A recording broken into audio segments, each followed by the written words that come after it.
근데 첫 입찰, 첫 낙찰 단독으로 네. 낙찰을 또 받으셨어요. 이 물건을 어떻게 또 입찰을 하게 되는지 좀 궁금해요. 그러면 지금 최종적으로 결론을 봤을 때 이 물건을 지금 낙찰을 받고 나서 최종 세팅을 하면 무피에 네, 그럴 것 같아요. 400에서 500 정도가 네. 순이익이 되는 거예요. 순월세가. 이거 한 건으로. 네. 안녕하세요. 오늘 이제 뉴프로티님을 모시고 이제 건물 와서 주인 세대도 보고 1.5룸도 보고 투룸도 다 이제 좀 보면서 이야기를 좀 나눴는데, 여러분들이 이제 시청하시면서 또 궁금하신 부분들이 분명 있을 거거든요. 저도 궁금한 게 있어가지고 우리 뉴프로티님을 모시고 인터뷰를 좀 진행하도록 하겠습니다. 간단하게 좀 자기소개 부탁드리겠습니다. 네, 저는 이제 서울에서 원래 소프트웨어 관련해서 좀 사업을 하고 있었고 공동 창업을 했다가 좀 뜻이 안 맞아가지고 갈라서면서 이제 2월달에 퇴사를 했고요. 하면서 현금이 필요해서 바로 이제 다가구를 했는데 이렇게 지금 운 좋게 낙찰이 된 그런 케이스입니다. 그러면은 지금 현재는 무직이시나요? 네, 뭐지? 제가 지금 어떻게 소문이 나 있냐면은 원래 저는 이제 이직 계획이 없고 이제 새로 창업 준비를 하고 있었는데 갑자기 이제 후배한테 연락이 가지고 제가 이제 건물 낙찰된 얘기를 몇 명 친한 친구들한테 했는데 형 은퇴했다면서요? 막 이제 이런 얘기들이 돌더라고요. 그래서 네, 그건 아니고 이제 요거 세팅 빨리 해놓고 지금 이제 또 하반기에 다른 거 준비하고 있어가지고 또 이 사업을 또 준비하는 데 있어서 또 사업을 또 하면서 사실 이게 또 등락이 좀 심하잖아요. 네, 수입이라든지 이런 것들이. 근데 이제 또 건물 또 임대 수입이 또 안정적으로 또 받쳐주면 또 사업을 하는 데 있어서도 더 우리가 또 안정적으로 또 사업하지 않을까 생각이 또 듭니다. 그러면 지금 이 다가구 주택을 낙찰을 받으셨는데, 사실 다가구 말고도 부동산에 뭐 상가도 있고 아파트나 빌라를 낙찰을 받아서 월세를 또 줄 수도 있는데 왜 다가구를 또 선택을 했는지도 궁금합니다. 일단은 제가 이제 퇴사를 좀 결정은 해야겠다고 작년부터 했어요. 작년부터 이제 현금 흐름을 마련할 수 있는 게 뭐가 있을까 정말 많이 봤거든요. 심지어 뭐 유튜브, 뭐 무슨 뭐 블로그 뭐 이런 거 다 지금 보고 나서 우연히 이제 경매라는 게 있다 그래가지고 유튜브 알고리즘에 걸려서 봤는데 그때 건물주님이 나오신 그 영상을 제가 처음에 딱 봤어요. 관심은 있었는데 그 당시에 제가 현금이 별로 없어가지고 다가구는 좀 나중에 하자. 그러고 나서 아파트를 할까 빌라를 할까 어쨌든 경매를 해보자 해가지고 작년 4월부터 시작을 했었고, 그 다음에 이제 바로 아파트는 경쟁이 너무 세서 한 번 넣었는데 너무 터무니없더라고요. 제 기준에서. 그래서 아 이거는 돈 벌기 힘드니까 빌라를 하자. 그래서 이제 4월달에 해서 6월달에 바로 낙찰 받았어요. 바로 단타로 팔아서 현금이 나오니까 이게 되네? 그 이후로도 낙찰이 2번 됐거든요. 2번 됐는데 다 전세 사기인 물건에 선순위 임차인 그분들이 와서 뺏어간 그런 케이스여서 되고도 안 되네. 그래서 이제 또 공매라는 게 있더라고요. 공매를 또 한 달 동안 막 공부를 한 다음에 공매는 또 이제 안 가도 되잖아요. 끝까지 유찰되면서 수의계약이라는 게 있더라고요. 네, 그래서 그걸 수의계약을 오피스텔을 해서 서울에 상도동 물건인데 그래서 이제 빌라 한번 단타하고 시드가 좀 나왔잖아요. 그래서 이 시드랑 마통이 살짝 조금 있었고 그 다음에 이제 2월달에 퇴사를 하면서 이제 올해 제가 가지고 있는 돈을 조금 빼서 풀로 다 끌어서 지금 요 건물에 지금 다 들어가 있습니다. 그러면은 처음에 빌라 단타 했었을 때 네. 그거는 뭐 세후 어느 정도 남으셨어요? 그것도 되게 운이 좋아가지고 좀 싸게 받아서 세전으로 한 5천 정도 남았어요. 근데 이제 거기도 좀 수리 이렇게 하고 해가지고 이제 세후로 4,100 정도? 한 건으로? 네, 한 건. 그런 또 경험이 또 있으셨네요. 네, 그래서 아마 다가구 할 때 이제 다른 분들보다는 조금 쉽지 않았을까 일단은 생각을 하고 있어요. 근데 제 개인적인 생각은 그런데요. 저한테 처음 배우신 분들이 빌라 아파트 경험 없이 바로 다가구 받으신 분들이 되게 많거든요. 더 많을 것 같아요. 네, 되게 많거든요. 근데 니포티님은 아마 처음 하셨어도 잘하실 수밖에 없어요. 물건 분석을 이렇게 하시는 분 처음 봤습니다. 저보다 더 꼼꼼하게 하시고 이거를 딱 봤을 때 아, 이분은 절대 실수할 수가 없겠구나. 그리고 이 물건이 아니더라도 그 차후에 이제 캘린더라고 하죠. 어떤 물건을 입찰을 해야 되는지를 거의 한 20, 30개를 가득 채워서 한 달치를 다 뽑아서 정리를 하실 정도로 그 정도로 또 꼼꼼하신 분이라 빌라의 경험이 없으셔도 다가구주택도 낙찰을 잘 받으실 거라고 저는 분명히 생각을 합니다. 이 물건을 좀 간단하게 아까도 설명을 해주시긴 했지만 뭐 토지 면적이나 뭐 가구 구성이나 이런 부분들 좀 말씀해 주시면 좋을 것 같습니다. 토지가 지금 128평, 건물이 한 220평 정도. 1층에 상가 하나, 2층 6개, 3층 6개, 4층 3개로 된 총 15세대로 구성된 상가주택입니다. 아, 네. 이 물건을 또 어떻게 또 분석을 또 하고 어떻게 찾았는지 이것도 또 궁금하거든요. 많은 분들이 난 다가구주택 낙찰을 받고 싶은데 어떻게 검색을 하고 어떻게 물건을 또 찾아야 할지, 그리고 또 위치가 서구 중에서도 또 좋은 또 탐방동이잖아요. 또 탐방동은 또 경쟁이 또 심한데 단독을 또 받았는지 그런 좀 비결 좀 알려주세요. 일단은 배운 대로 하면 되고요. 네네네. 저희 수업 중에 온라인임에도 불구하고 딱 하루 이제 오프라인이랑 같이 받는 임장이 있잖아요. 네네네. 그때 이제 질문을 되게 많이 받아주셔가지고 그때 이제 여쭤본 것들이 있었어요. 건물주님이 생각하는 좋은 다가구, 그 다음에 뭐 기준이 있는지 그걸 듣고 와서 원래는 한 달치가 제가 뽑았는데 대전에만 해도 139개? 네, 이 정도로 엄청 많더라고요. 좋은 다가구 얘기를 듣고서 기준을 세워서 처음에는 이제 현금이 얼마 없으니까 원래 뭐 내 돈 1억 가지고 할 수 있는 다가구 이렇게 하고 보니까 이제 요 건물 같이 큰데 살 수 있을까 하는 거 그냥 이렇게 원래는 몇 개 뽑아놨었어요. 토지 좀 큰 것들 이런 거 음. 위주로 추려놓고 임차인이 한 13개 이상인 정도 적게 되면은 임대료가 너무 낮아가지고 저는 현금 흐름이 많이 필요하니까 그래서 그런 기준들을 세웠고 그 기준에 맞춰가지고 다시 이제 한 100개 넘는 거 중에 잘라냈더니 한 달에 한 20개 정도? 일주일에 한 4개 정도 되더라고요. 건물주님 이제 한번 임장 가면은 몰아서 가라. 그래가지고 딱 그 첫 주에가 3개가 있었는데 3개를 다 봤어요. 특징이 다 달랐는데 2개 중에 골랐고 제가 한 10년 전쯤에 병역특례 때문에 대전에서 근무한 적이 있었어요. 한 5년 정도 근무를 해가지고 대전에서 살았던 기억이 있으니까 그 당시에도 서구에서 이제 탐방동이랑 둔산동은 상업시설도 잘 돼 있고 시내라고 지금 사람들한테 인식이 박혀 있거든요. 그런 것도 좀 참고해서 뭐 위치나 교통, 지하철도 아주 가깝진 않지만 한 2군데 정도 있고 부동산도 탐문한 결과 여기 큰 길로 나가면 아침에 통근버스들이 있대요. 그래서 그걸 듣고서 위치적으로는 괜찮겠다 싶어가지고 일단은 여기로 취업 결정을 했습니다. 4층에서 옥상 올라가는 길에 임장할 때 그것 때문에 많이 안 들어오셔서 타일이 엄청 많이 깨져 있었어요. 막 진짜 가운데 올라가는데 통으로 깨져 있고 이런 나무 막대기 같은 걸로 이렇게 대놓으셨어요. 100만 원 정도면 충분히 한다고 피드백을 받았고 실제로 40만 원 냈어요. 그럼 제가 잘못했네요. 업체에서 소개해 주신 분이 조금 나이가 있으신 분인데 현 시세를 잘 모르세요. 되게 싸게 해주셨고 그분이 이제 화장실 타일 할 때는 여러 군데서 견적을 오잖아요. 그분들끼리 만났나 봐요. 너무 싸게 했다. 말이 안 된다. 그래서 그 다음에 화장실 타일 할 때는 제가 지난번에 너무 싸게 해드려가지고 안 될 것 같다. 그래서 화장실 공사할 때는 조금 더 받으셨어요. 그럼 외부, 그러니까 복도 타일이 깨졌었다는 건데 그게 몇 장 정도 깨졌었던 거예요? 제가 한 10장 정도를 봤는데 다시 실제로 한 거는 한 8장 정도? 8장 정도? 딱 가운데 정중앙 올라가는 가운데 그럼 운이 좋게 또 좀 싸게 하신 것도 맞긴 맞네요. 네, 40만 40만 원이니까. 누수 얘기하셨는데 누수는 한 80만 원 정도. 그리고 이제 옥상 방수는 또 안 돼 있는데 견적은 일단은 뭐 한 평당 10만 원 정도로. 지금 옥상 상태가 아예 방수가 안 돼 있었던 상태인가요? 네, 제가 보기에는 일단 안 돼 있는 것 같아요. 회색으로 돼 있는 네, 거죠? 그때 피드백도 한번 받았었고 저희 그 2기 수강생분이 페인트를 하세요. 저랑 지금 얘기를 어제 안 그래도 통화를 했는데 저희 수강생분들 이제 건물 이제 많이 투자를 하시니까 방수 관련된 것들은 말씀해 주시면 좀 저렴하게 해주시겠다고 얘기를 해주셨거든요. 제가 이제 촬영 끝나고 한번 연락처 드릴게요. 네, 감사합니다. 네, 그분도 이제 또 다가구 주택을 또 낙찰 받으려고 되게 이제 열심히 하고 계시거든요. 그래서 이런 부분들도 서로 또 시너지 효과 내면 너무 좋을 것 같습니다. 그러면 실제로 그렇게 결정을 하고 낙찰을 받으셨잖아요. 그 추측이 맞았나요? 아직까지는 괜찮은 것 같아요. 임대 수요는 괜찮나요? 제가 좀 적극적으로 신경을 안 써가지고 아무래도 좀 멀고 이러다 보니까 낙찰만 받고 나서 조금 쉬었어요.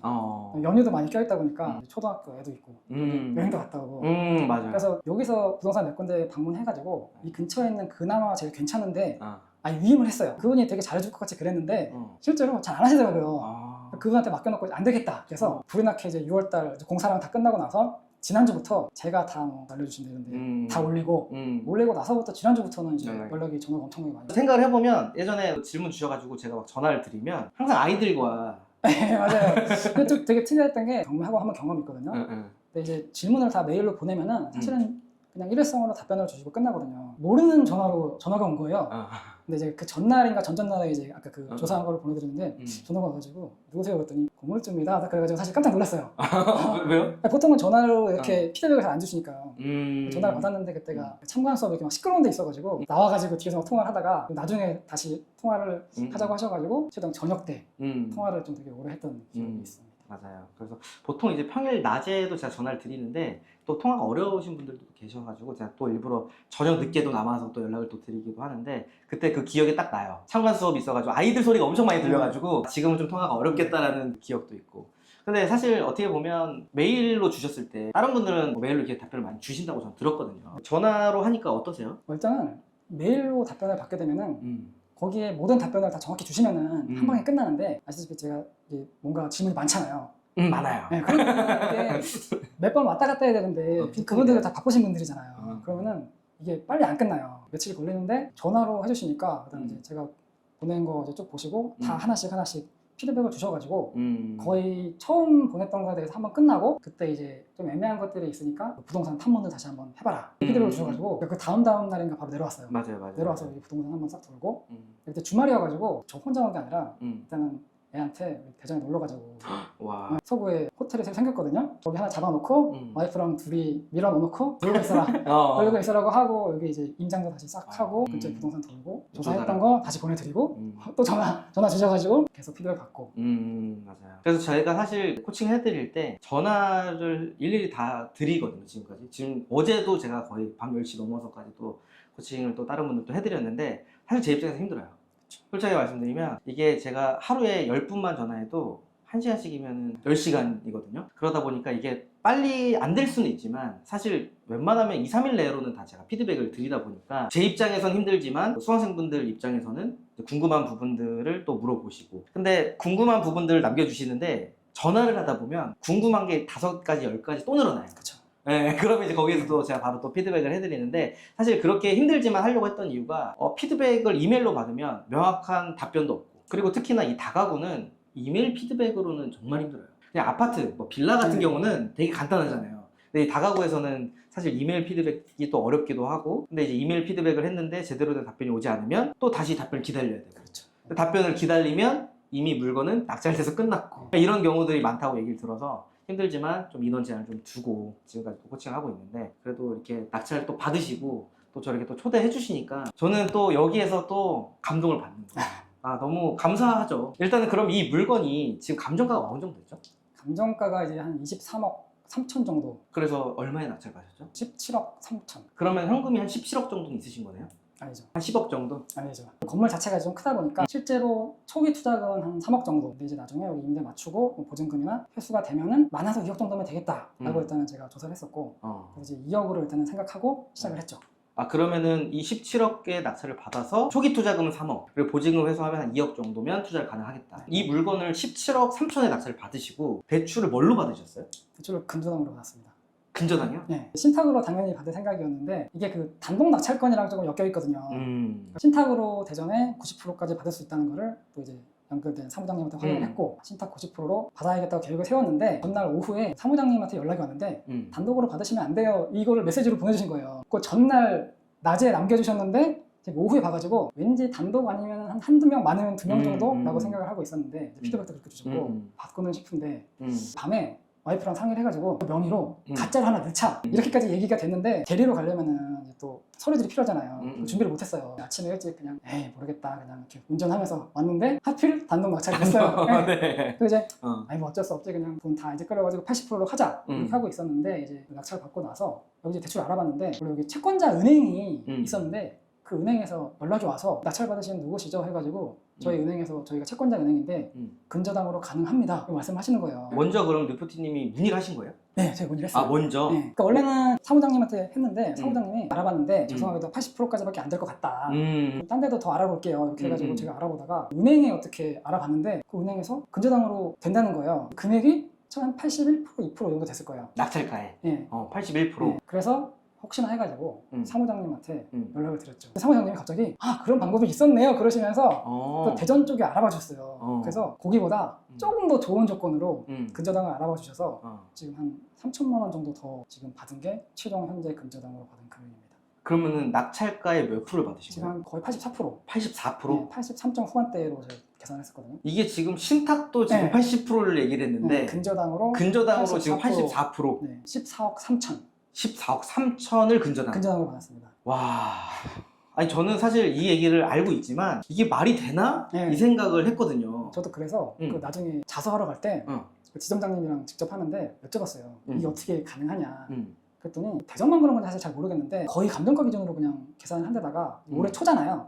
작년에 이제 대출이 좀 묶여 있다가 풀리면서 지금 막 영업도 많이 다니시고 운이 되게 좋아가지고 지금 감정가 기준으로 방 빼기 다 한 그냥 그 금액인데도 이게 나올 수가 있다 이렇게 말씀하시더라고요. 결론적으로는 연초기도 했고 채권자 은행이기도 하니까 조금 더 이걸 좀 많이 하셨다는 얘기인데, 맞아요. 우리가 이제 대출을 볼 때 신탁대출, 근저당 대출을 했을 때 비율이라든지 계산하는 방법이 있잖아요. 네. 이 방문지 금액도 있고. 네, 맞아요. 이 계산하는 방법이 어떻게 되는 거예요? 그게 사실 정확히는 안 알려주세요. 지점장님 뭐 고유 권한일 수도 있고 원래 조금씩 더 드리는 게 있잖아요. 그런 게 좀 포함된 것도 있고, 제가 물어봤는데 자세히는 안 알려주시는데 어쨌든 자기들 내부 근거에 해가지고 방빼기까지 다 하고 아무 문제 없는 가능한 금액입니다 라고 일단 확답을 받았어요. 원래 공식대로 해서 네. 방문제를 하면 8억인데 지금 그걸 14억 3천을 받으신 거예요. 근저당은 전혀 저도 생각도 안 하고 있다가 저도 사실 이런 경우는 저도 처음 봅니다. 확실한 금액은 아니지만 계산했을 때 근저당은 한 8억인데 얘를 지금 14억 3천을 받았다? 이거는 사실 제가 지금 처음 보는 사례예요.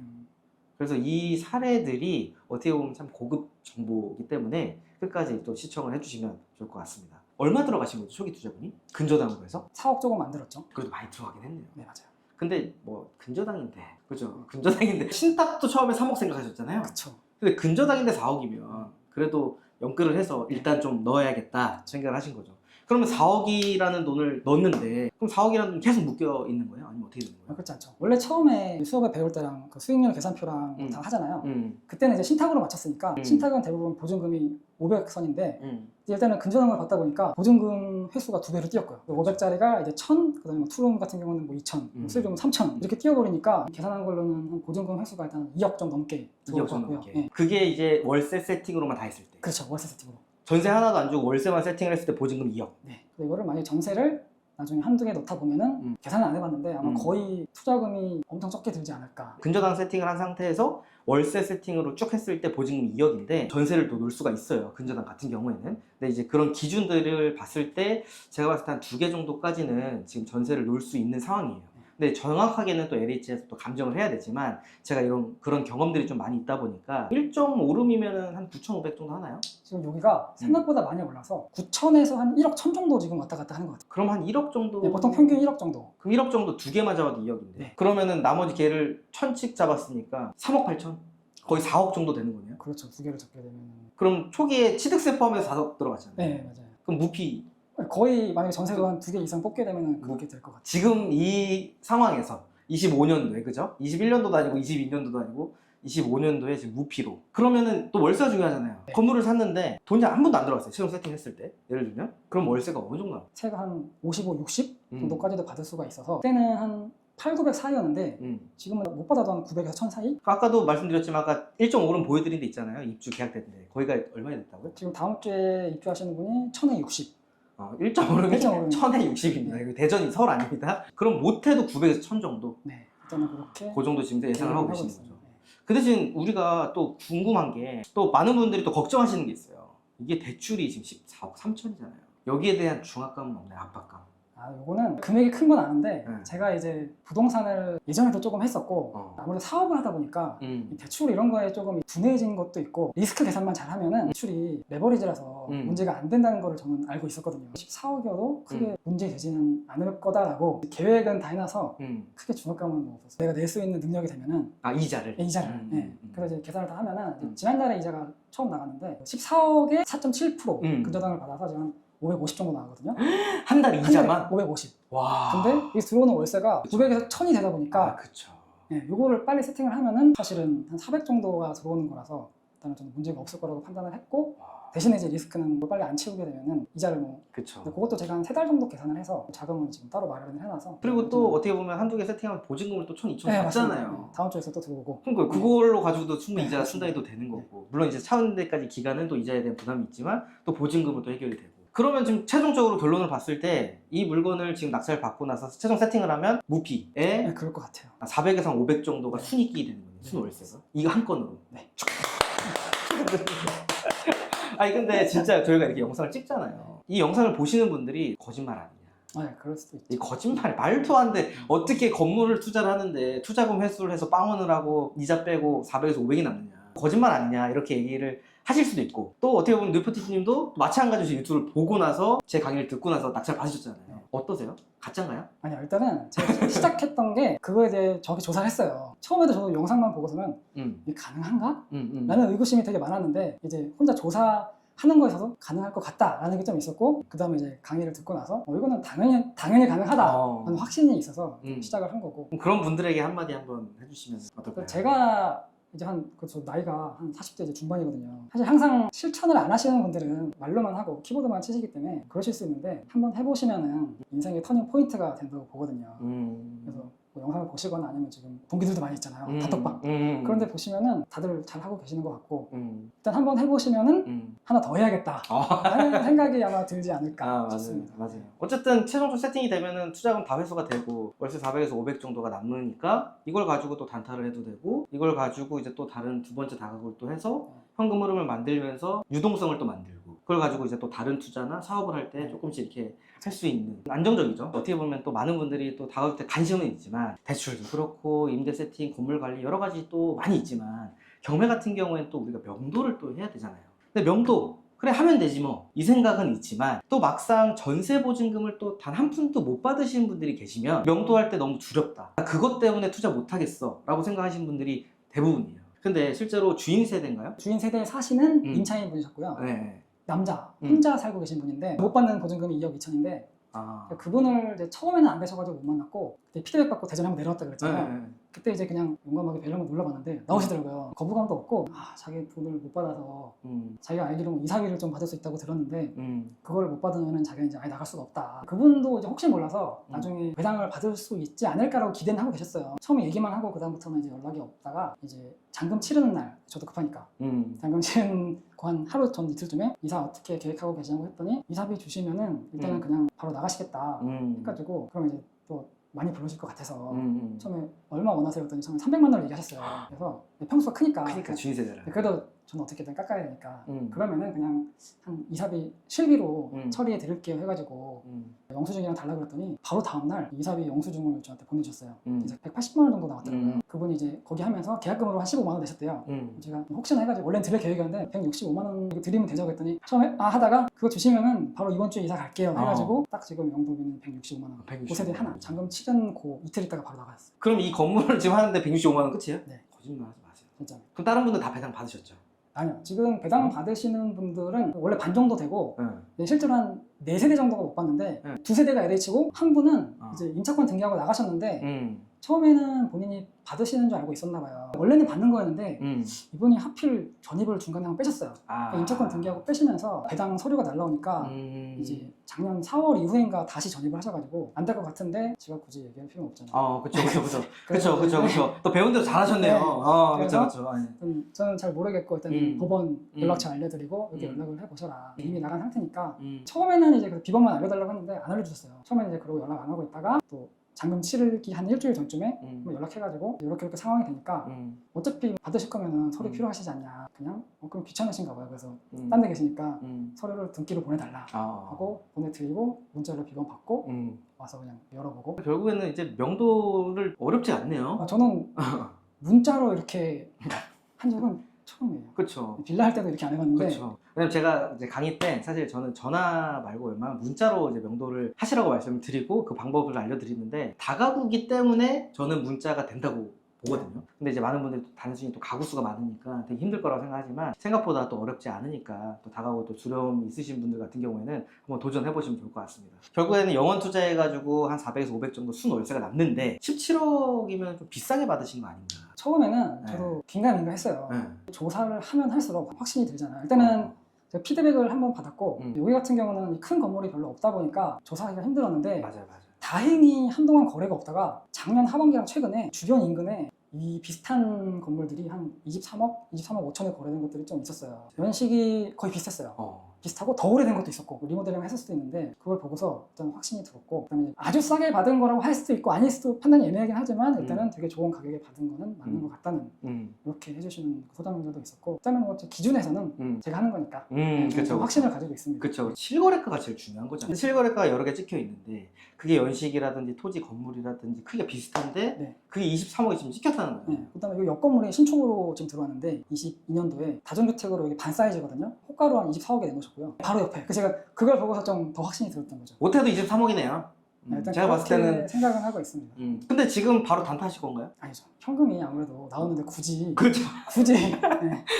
아마 다들 뭐 단타 처음 생각하고 계시는 분들 있는데 받고 나면은 굳이 이걸 빨리 팔 이유가 있을까? 생각이 아마 다들 드실 것 같아요. 제가 이제 강의를 할 때 진짜 단골 질문이 그거예요. 다가구 왜 안 파세요? 왜 물어보는데 제가 항상 답변이 그거거든요. 다가구 진짜 낙찰 받고 세팅을 딱 하잖아요. 그때부터 진짜 할 게 없어요. 근데 이걸 굳이 왜 팔아야 될까라는 생각이 들거든요. 근데 정확히 이제 그 부분을 좀 인지를 하신 것 같고 사실 지금 이 시기는 팔 시기는 아니에요. 조금만 더 기다리면 될 것 같거든요. 그러면 오히려 그때까지 기다리면서 매도차익도 보고 세금 이슈라든지 월세까지 또 받을 수 있기 때문에 훨씬 더 좀 유리한 측면으로 갈 수 있지 않을까 생각이 또 듭니다. 그러면 일단 어쨌든 현 시점 실거래가 기준으로 봤을 때는 거의 한 5억 정도 싸게 사신 거네요. 네, 그럴 것 같아요. 뭐 취득세까지 하고 뭐 하면 한 4억 정도 저렴하게 사신 것 같고 나중에 연락 오시는 거 아니에요? 고물치님 저 30억에 팔았어요 이러는 거 아니에요? 그럼 그때 저 초대해 주셔야 됩니다. 네. 그럼 누뷰티님은 이제 다가구주택을 세팅을 또 하시고 나서 앞으로의 또 투자에 대한 계획이 좀 궁금합니다. 원래는 사실 이거 하고 나서 하나를 더 하고 싶기는 해요. 1주택이 있다 보니까 이제 2주택이니까 이 다주택자로 넘어가는 중간이잖아요.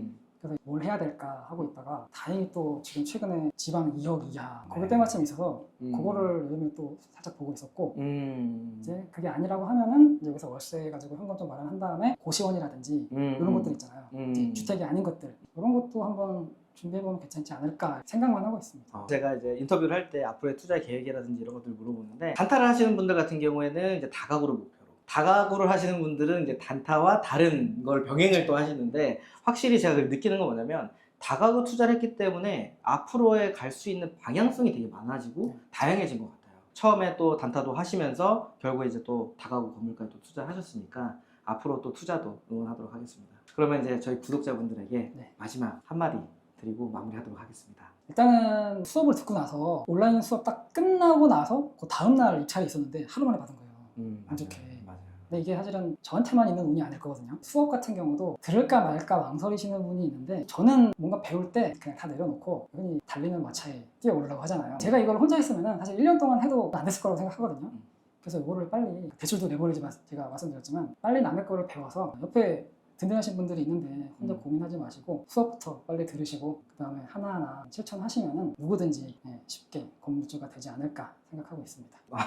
감동을 받아가지고 너무 좋은 말씀 감사하고 뉴표디님이 저를 초대해 주셔가지고 건물 구경도 하고 좋은 지금 뭐 대출이라든지 여러 가지 좀 사항들 또 들었는데요. 오늘 영상을 보시고 나는 그동안 못할 것 같았었는데 계속 사례들이 나오고 있잖아요. 계속 사례들이 나오고 있다는 건 이게 진짜 가능하다는 겁니다. 그리고 제가 이거를 과장을 해서 안 되는 걸 되게끔 거짓말하는 영상이 절대 아니거든요.